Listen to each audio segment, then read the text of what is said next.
Welcome, Gunrunner.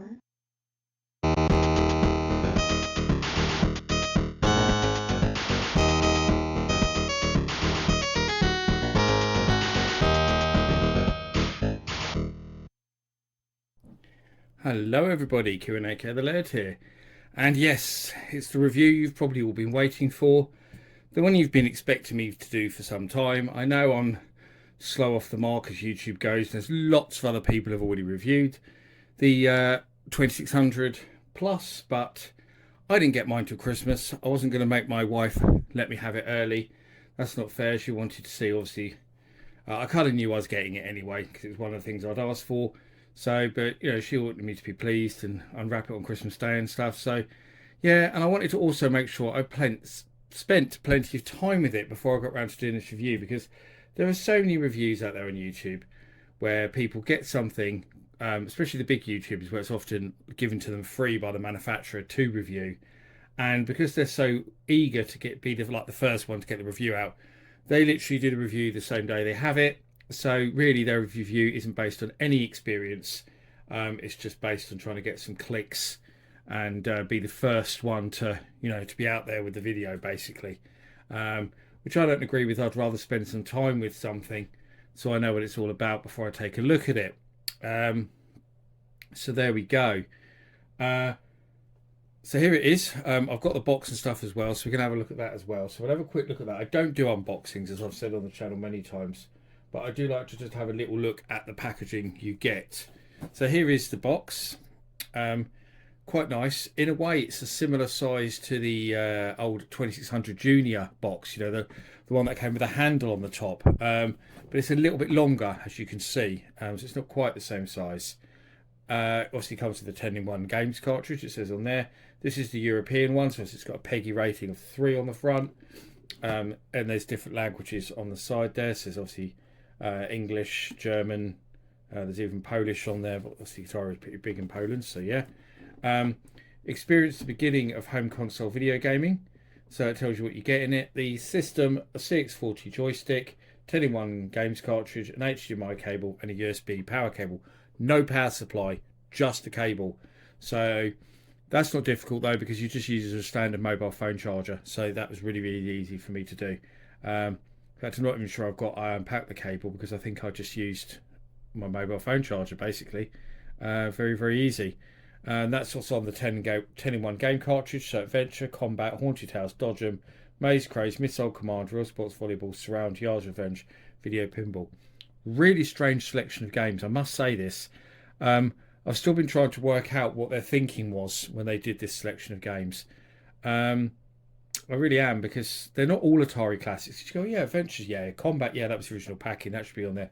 Haunted House, pretty big game. Dodge 'em, why is that on there? Maze Crazy, yeah, why is that? Missile Command, yeah, Atari Arcade Classic, yes, good one. Real Sports Volleyball, why? Surround, even more why? Why is that crusty old game on there? Yard's Revenge, yeah, that's a classic. Video Pinball, meh. I mean, you would have expected one of those games to be Centipede, wouldn't you? I just can't work out why one of those games is not Centipede. I just find that really baffling. There's plenty of other, um, really famous Atari 2600 games that could have been on there. Even without, obviously, they can't. There's certain games they can't put on because of licensing. So you couldn't have Pac-Man on there, for example, or ET or whatever, or something that needs a license. But you could have had Centipede on there. I find that really strange. Berserk, maybe, mind you, they've done a. Actually, I mean, I'll get onto that, but they've actually released a separate cartridge version of Berserk, because Atari have been doing these, re-releases of all their old games in fancy new packaging. But the really release of Berserk is a bit different, actually, because they've re-released Berserk after buying all the IP off Stern. So they now own all of Stern Electronics arcade IP. And the one that they've released is not the same as the original version. It's the speech enhanced version. It's got extra stuff. So that was really nice to see them release that added version. But Crystal Castles, yeah, that's probably another one that should be on there. I'm trying to think of other Atari arcade classics. I would have literally done it as an Atari arcade cart with maybe just Adventure and Combat being the extras. Asteroids, there's no Asteroids. That's really bizarre as well. Centipede and Asteroids are the two biggest misses, I think, from there. That's really strange that they're not on there.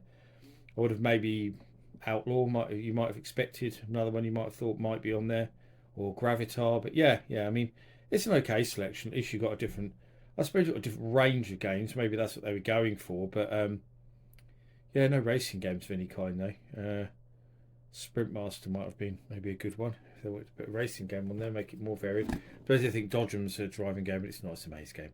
So there we go. That's the packaging. There's not much on the top apart from some colours. No point in showing you inside really, because it's just your standard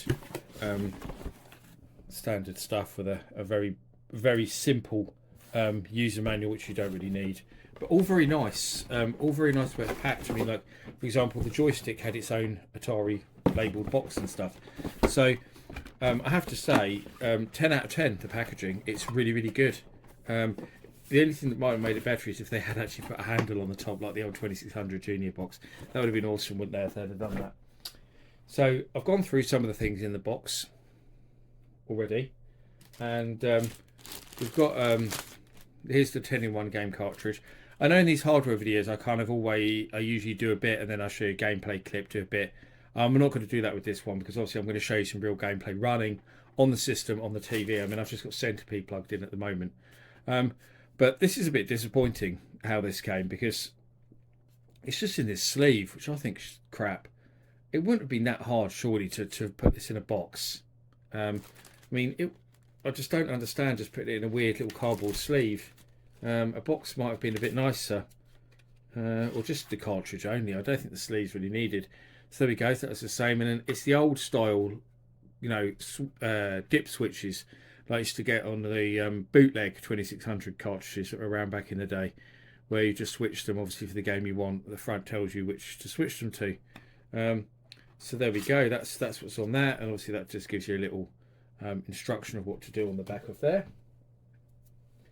Here is our original Atari joystick, and it really is an original Atari joystick because unlike other systems, so for example the Commodore 64 Mini springs to mind, where the controllers are now USB. So you get like a Competition Pro style controller, don't you, with that, and then you get USB.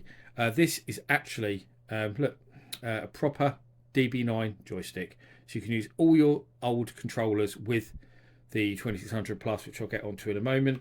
So yeah, it's pretty much identical to an original CX40, but the only thing we'll say is it feels a bit firmer. That might just be because it's really new, but I don't remember my CX40s being firm as this. Not a bad thing, but it does cramp your hand a little bit. But yeah, it's good. It's great having one of them.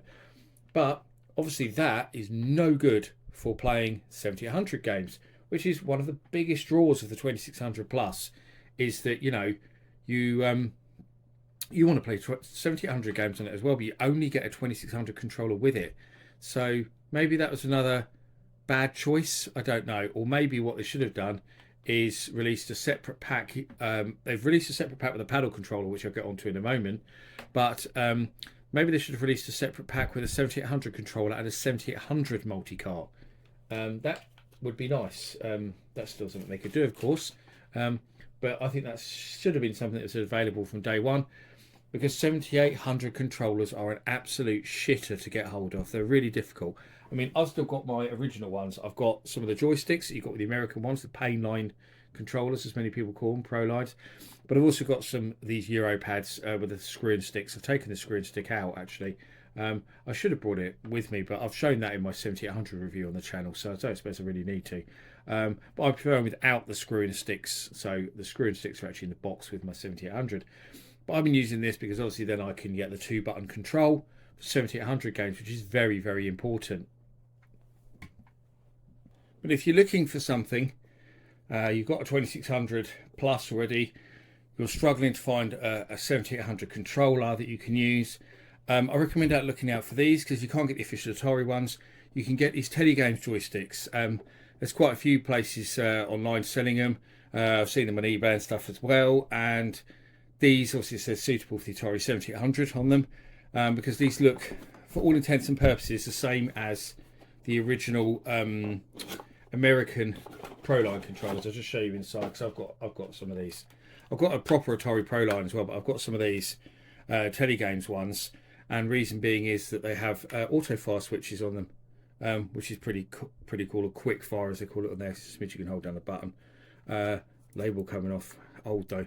But yeah, so these are all right. They're not the most comfortable controllers to hold, but they're fairly easy to get hold of. So if you're looking for a 7800 controller, look out for these, because the only other controllers that work with the 7800 with the 2 buttons without doing modding, obviously, that aren't the Atari Pro Line or the Atari Joypad are these Tele-Games ones. I don't believe there is another controller that works with the 7800 and gives you 2-button control. And you need it because there's a lot of the 7800's best games do need both buttons. Ninja Golf or something like that springs to mind. I think Commando one is fire, one is grenades. So again, it's something you need. I've got a few games there piled up. I just grabbed 10 games at random, basically to test in this video to give you an idea of how it works. So as I was saying, my 2600 collection is pretty huge, and just to give you an idea of how big it is, I've got it all laid out on the floor here in these boxes, because a lot of these cartridges were boxed and I had to spend ages taking them all out the boxes and sorting them. I did have a lot of unboxed ones as well, but had to sort them all out so you could see obviously what games I had, and also so I could see what games I had and play them. And you see I've sorted them by publisher stroke cartridge type.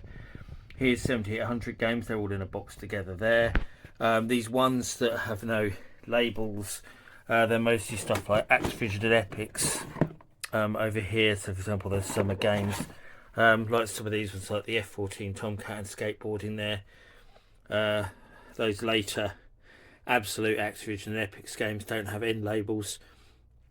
A few Sancho games there, double end of 16 game bootleg cartridge. Yeah, I mean, there's some 2600 games at the end there, the red label ones, some of the silver label ones, some of the kids games. But yeah, this is my rather vast 2600 and 7800 collection. I thought you would dig seeing it on the video as well. It adds some nice context to review, just shows obviously what a big fan I am of the 2600 and 7800. But yeah, that's it. Hope you enjoyed a little look at my collection, and we'll get back to looking at the Atari 2600 Plus. But while we're on the theme of controllers, I'll go to the paddles, because I did order the paddles afterwards. So I had plenty of vouchers from Christmas for Amazon, so I ordered a set of these. So these are great. So as you can see, these come with a multi-game cartridge as well, but strangely just a 4-in-1, which I find utterly bizarre. So you get Breakout, Canyon Bomb and Night Driver for the Olympics. Why not another 10-in-1? I mean, they gave a 10-in-1 cartridge with the system. Why is this not 10-in-1? I mean, there's plenty more games they could have put on it. You know, Super Breakout, Street Racer, Demons to Diamonds, for example. They're all paddle controller games. So, you know, there's plenty more paddle games that they could have done to make up a cartridge of 10 paddle games. I think Canyon Bomb's on there, of course it is. Yeah, I was just trying to think of other paddle games, but I mean, there's more than enough. They could have easily given a 10-in-1 game cartridge as well for that. As I say, you get the cartridge in the sleeve, same as you do with the you get with the systems. You get the crappy sleeve again, which I'm not a fan of. And obviously now you've just got a same dip switch, but obviously now you've only got four choices instead of 10. Yeah, bit of a shame that you've only got the 4, but yeah, I think they should have put 10. I think putting 4 was just stupid. I've got to try and get them out of the box. The packaging on this, again, really good. Really good packaging. You cannot fault the packaging at all. And I put everything away in its packaging after I was playing with it on Boxing Day, because I've got cats and stuff and I don't want stuff to get ruined. So there's our set of paddle controllers. I've got some original 2600 paddles, which I used with this originally when I first got it, just tested it out. They worked fine. But yeah, here's our paddle controllers. They work absolutely great. And it's nice, obviously, to buy brand new paddle controllers because they don't jitter. Because I think anyone knows that your old paddles that you probably had for 20, 30 years or whatever, say 20 years, God no, been more like 30, 40 years, are probably going to jitter, because most of the old sets of paddles do, don't they? Paddle jitter is an annoyance, it has to be said. So I'll just get rid of them out the way for a moment, so we can carry on looking at the system itself. So that's all the controllers really, to tell you about with controllers. So let's have a look at the actual system then. So as you can see, it's fairly small. In fact, I do have a full size one to compare it to. I had to grab the full size one, and I have this. Actually, it's a bit broken. You can see it's got a switch missing. This isn't my own wood grain one, which I've looked at on the channel. This is lying around actually because someone gave it to me. They found it in their loft, a neighbour of mine, and said they know that I'm into this stuff. Did I want it? They don't know if it works. It was just a system on its own, nothing with it. So I haven't even had a chance to test it and find out yet. But yeah, it serves its purpose for this. So you can see the size difference. So yeah, pretty substantial as you can see. This is a good, 2 inches longer, probably about the same depth. Yeah, probably about the same depth, similar depth. This will probably reset the game when I try to do this now. So if I put them like that, you can have a good idea of the size difference, or like that, or on their side like that, so you can see the size difference there. So there's a few differences. One big thing you'll notice is that they've changed the position of all the ports. So on this they point up, which actually I don't like. It's the one thing about the design I don't like, is the way all these are on the top and these controller ports and HDMI ports and stuff point up instead of being in the middle like they were on the original Woody. So yeah, there you can see the size difference between the original Woody and the new one. And you can probably now see exactly straight away why I don't like the fact that those ports, are on the back and they point up. Because if you're sitting in front of a small TV like this, your wires are all bloody all over the screen. You've got to try and tuck them down, but you can't tuck them down very efficiently because they still stick up, as you can still see. So you've got to raise the TV quite a bit higher. I just think that's a silly design choice to have put them like that there. I'm not sure why they did that. I don't like being negative about this system because it's, spoiler alert, bloody fantastic, and I'm going to tell you all the reasons why. But that controller ports at the back, or all the ports really at the back pointing upwards, daft. I don't know why they thought that was good. You will notice as well the one I just showed you, the Woody I just showed you, is a 6 switch, whereas this is actually designed around a 4 switch because the difficulty switches have been moved to the back. I don't have a 4 switch Woody, I only have 6 switches. My original boxed one is a 6 switch, and that one I was given there is a 6 switch. So I do have a Vader somewhere which I think is 4 switch, isn't it? But I'm not sure where that is. I'd have to try and find it. So yeah, the game's just gone off again because I've knocked the cartridge, so it says loading game failed, but it'll probably come back in a minute even without me resetting it. It's quite clever like that. It's actually done that a couple of times while I'm already doing this. So I did want to show you all of the ports and stuff. So I'm going to turn it off and I'm going to unplug everything in a minute just so I can show you it properly. We'll have to put up the no signal. So yeah, so you've got all these switches there that point up, your 2 controller ports, your HDMI in the middle, your difficulty switch A and B for both players. There's your power, USB-C, as you can see. And there's a switch there for 16.9 or 4.3. I was actually going to go into that. That's a good thing to have, because otherwise you've got a faff with all the settings on your TV.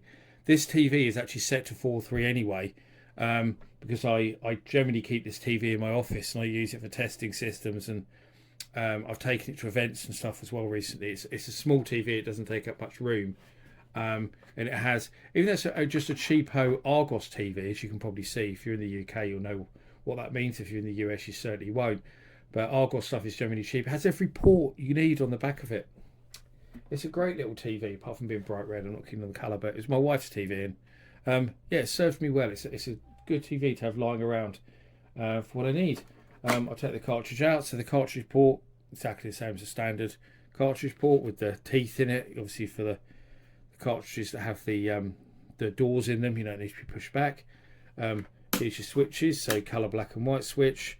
The colour black and white switch is actually integral for updating the system, as I found. I'll talk about that in a little while. But apparently that needs to be in a certain position so you can update it. So it's actually quite important. And actually, because you might be thinking it's a bit pointless, there are some later games. I think Secret Quest is one, if I remember rightly. Later 2600 games that use the colour black and white switch to pause the game. Very, very clever. They use it as a pause switch. Because I think actually that on the 7800, I think the colour black and white switch is the same as the pause switch on the 7800. So it was part of the compatibility, if I remember rightly. Correct me if I'm wrong, but I'm pretty sure I'm correct in that. Your game select, your game reset, which obviously just bounce sprung switches. But that's it. There's not really a lot else to show you. Obviously, you've got your usual bump on the bottom. There are nice little rubber feet, as you can see. It weighs absolutely nothing. It's so light, I can't imagine there's much inside it at all. Certainly compared to the old wood grain, you know, the real ones that weigh an absolute ton, this weighs absolutely nothing. It is so unbelievably light. But I'm going to plug everything back in now, because we're going to have a look at the actual system. So that's everything back in. So let's do it from a turn on, so you can see what happens when we go through that process. Oh, tuck down these blooming wires again. That's the other good thing with this TV, is I can actually tuck the wires under the bottom of the TV. So turn it on. It takes a few seconds before it kind of comes to life. And you'll see that Atari logo looks squashed, and that's because the system is in 16:9 mode, but my TV is in 4:3 mode already, as I already mentioned. So I don't need to change it over on the back of the system, because that's the loading game failed, which is good because you can see that, because it does that sometimes. It might just work if I turn it off and on again, which sometimes it does. Sometimes you need to take the cartridge out and clean it. I'm hoping it's not going to do that, because that's going to be really annoying if I have to take it out and clean it. Oh, of course it's doing this. Technical difficulties ahoy. So now you can see it says loading game. So we know it's working now. And there we go. So we're into, this is the 7800 version of Centipede, so you can choose our difficulties and stuff. And we'll show you how it performs. You've kind of seen that already, because it's running in demo mode. But yeah.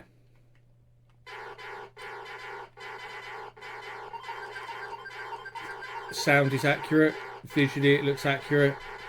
The controllers are responsive. I haven't noticed any lag whatsoever. You may have a little bit more lag possibly if you're using it on a bigger TV, but everything seems very, very responsive, because on some of these systems there can be terrible lag.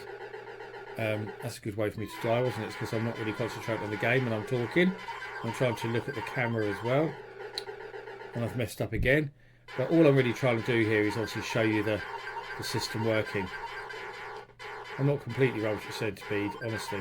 But I actually won a high score contest in Centipede at an event at the Centre for Computing History in Cambridge. So yeah, I'm not completely rubbish at it.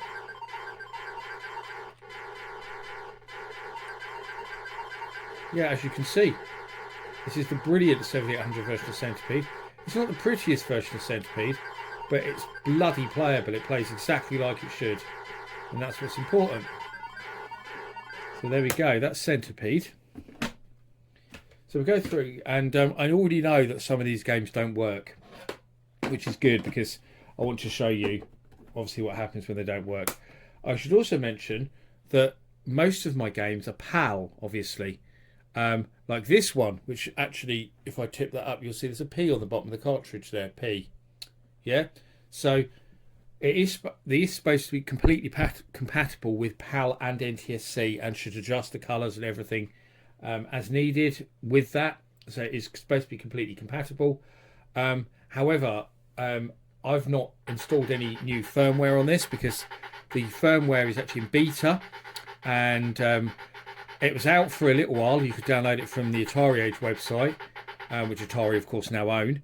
And when I went to download the firmware, it was no longer there, because apparently it was only there for beta testing. So they actually taken it, some people who got it who were beta testing, and then they're taking it down, which is quite annoying, because obviously I wanted to try it out with the new firmware, because the new firmware is supposedly much better and fixes lots of the games that don't work.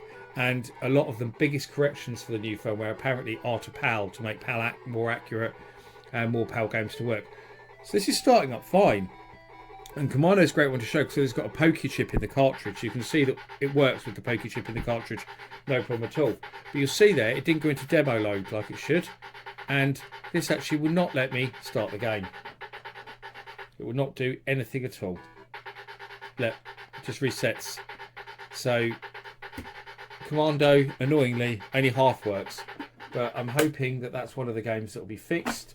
It's quite annoying that I couldn't show you the firmware update, but I did read the process and how to do it. I will link the thread actually for the firmware update down in the description underneath this video, so you can go and check it out. But yeah, basically you have to just connect it up to your PC, and it seems like a pretty simple and easy process to do. But I'll be glad to get the firmware update so I can get more games working on it, because I did come across, I think, of all the ones I tried, and I think on the Boxing Day I probably tried about 50 games, I'd say that about 25% of the games I tried didn't work.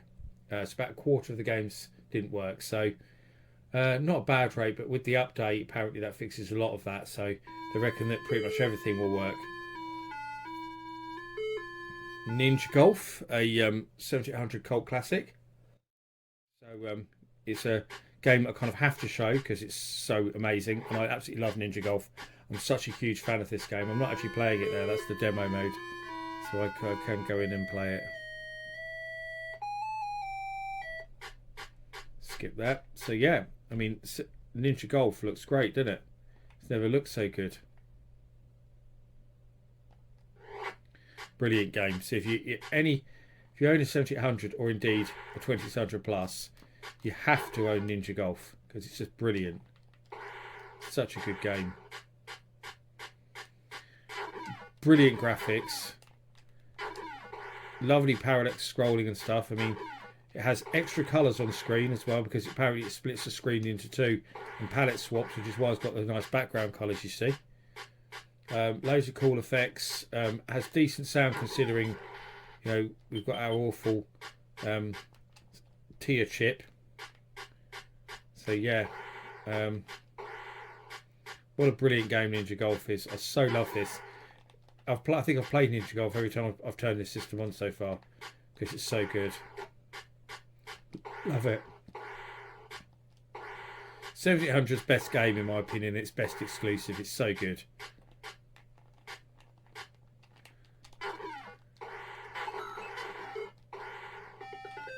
That's it. Yes, this is a little bit of Ninja Golf. I'll go sit and play it forever if I don't. And that's a PAL version. So we'll just stick a couple more in. So Atari Warriors here, the 7800 version.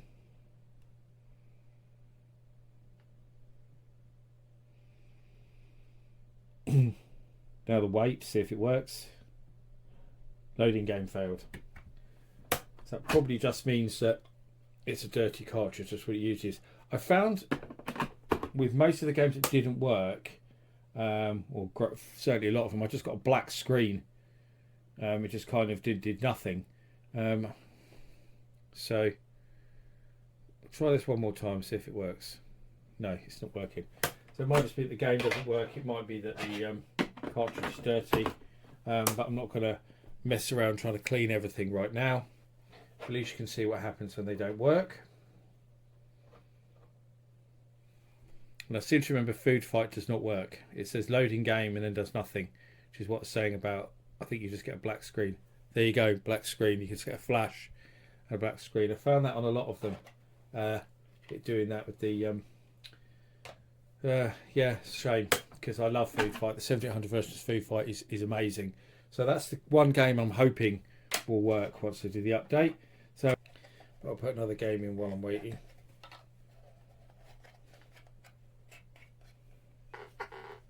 So there's Double Dunk, the brilliant dancing intro sequence. I mean, how many 2600 games have intro sequences? Almost none. Just shows how advanced these later games were. Great music as well for 7800, for 2600 even. So there we go.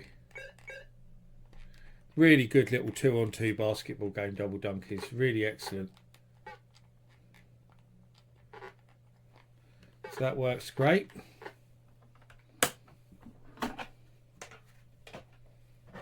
off the wall. Another late game. In fact, it seems that most of the games I've here, Crystal Castles aside, are late games. It just happened that they're the ones I picked up. But I'll show you the 10 in 1, of course, as well in a moment. I just wanted to go through with some of these games. So I just want to show you how the 10 in 1 works there in a minute. It says Off the Wall. Supposedly designed by Nolan Bushnell for his company Axlon, who came into the 2600 late in the day and made some new games for it. And Off the Wall is basically a clone of Breakout, but a really good one because it has power-ups like Arkanoid. And I'm really sucking at it because I'm trying to look through the camera at the same time as playing the game. And that's a dragon at the top. I've always thought it looks like a caterpillar because I had this game back in the day when I was a kid.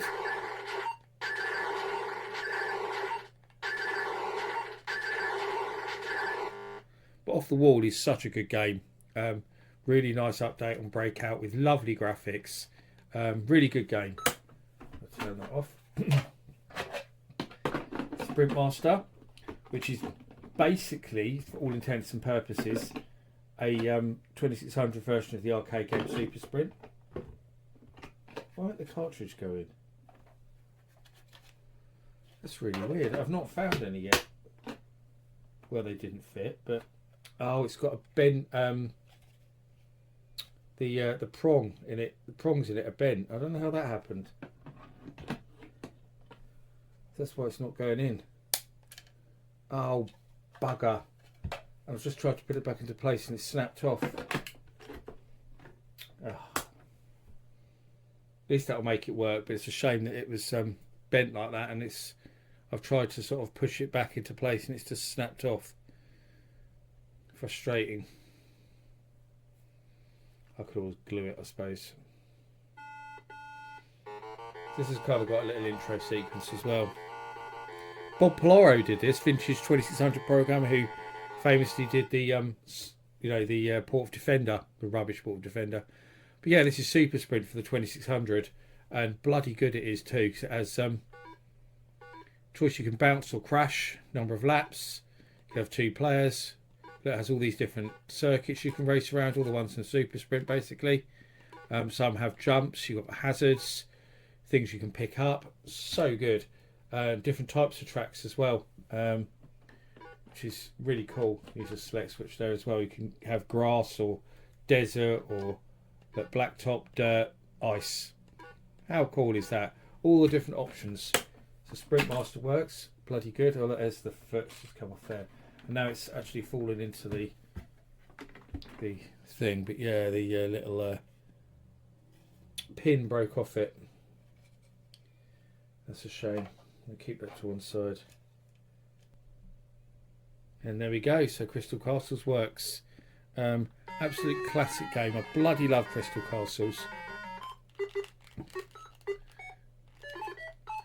Really good conversion of the arcade game. Different level designs. So anyone who's played the arcade game will notice straight away that the level designs are different.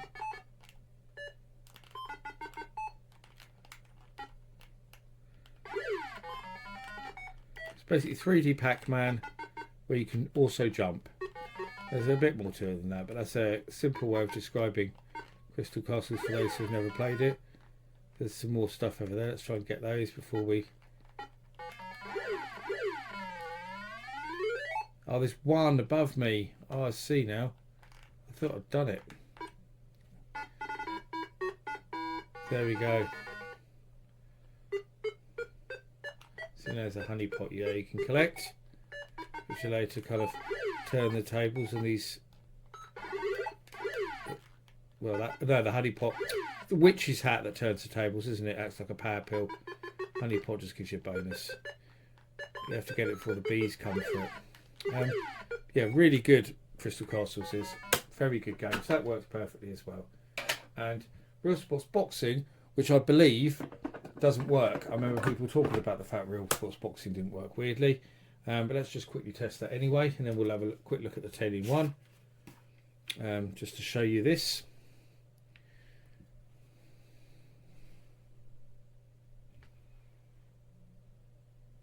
So you see it just garbled. Interesting. It doesn't go black screen. I've not seen this where it just garbled. I suppose it's a bit like Commando where it kind of half works. Very strange. So that's that.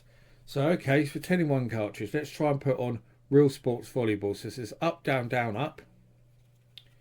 So you have to actually turn the cartridge upside down, up, down, down. God, these are fiddly. Up. Yeah, that should be Real Sports Volleyball. Let's put our 10-in-1 cartridge in.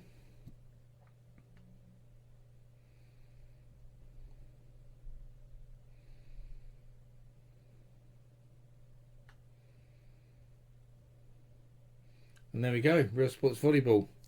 Playing in demo mode, which is actually Bob Polaro again did this, I seem to remember. Another Bob Polaro game. And apologies if you just jumped there while I was recording. But my phone actually ran out of memory, so I just had to delete tons of stuff. Probably because it's been quite a long video, and I've been recording loads of videos recently, and I've not been deleting the old files because I'm trying to get loads done in a short space of time, because I'm going on holiday. I think actually when this video comes out, I'll probably be on holiday. So this is actually the perfect game, seeing as there's players playing volleyball on a beach, which is where I'll probably be when you're watching this video. But yeah, Real Sports Volleyball, programmed by Bob Polaro, legendary 2600 programmer, did a really good job. Even managed to make the ball look kind of a bit round-ish, not completely square. So yeah, he did a really good job. It's a really good volleyball game. Has some cool little touches in it. But yeah, it was just to show you how this works really. And obviously the paddle cartridge is the same. I don't think I need to kind of show you that. It's the same thing. Otherwise this video will go on forever, won't it? But that's it really. That's the 2600 plus. Do I recommend getting one? Hell yes, I do. Really, it's hard to fault this product. I think as far as, it's probably unfair to call it a mini console, because it's not, because you can play real games on it. But as far as modern consoles go, I suppose, in a way, this can't be beaten, can it? It plays real games. This is what we need. We need more of these. I mean, just as I'm making this video, we've just heard about the Atari 400 Mini, which I'm really disappointed in, because it only has 25 games. It's based on the 400, which is totally the wrong design to use. And for what it is, it's quite expensive. It's, you know, this is a really reasonable price for what it is, I think, this 2600. I'm trying to think how much it was. It's £100, something like that. But for what it is it's just brilliant. I think it's such a great device. You know, it plays all your old games on a modern TV with HDMI connection. You can update it. You can use all your old controllers. Really, the only small minus point I've got is about the controller port sticking up at the back.